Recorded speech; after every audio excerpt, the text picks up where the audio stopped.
Ko'zim seni izlaydi, yurak seni so'raydi. Ketganingga qancha bo'ldi, lekin dardim qolmaydi. Telefonim qo'limda, isming turar xayolimda.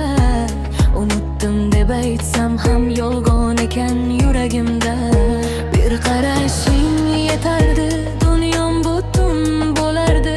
Endi esa sensiz tunlar menga juda uzun bo'ldi. Yuragim biladi seni sevganimni, ko'zlarim yashirmas sog'inganimni. Ket desam ketaman, qol desam qolaman. Sen bilan yo'qotdim o'zimni jonim. Yuragim biladi seni kutganimni, har tun isming bilan uyg'onganimni.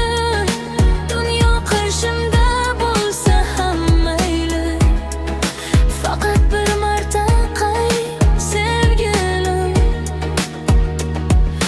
Bizga atalgan qo'shiqlar endi menga dard bo'ldi. Birga kulgan o'sha kunlar yuragimda iz bo'ldi. Seni ayblabaman endi, taqdir ekan nima qilay. Agar sevgi xato bo'lsa, men o'sha xatoni sevay.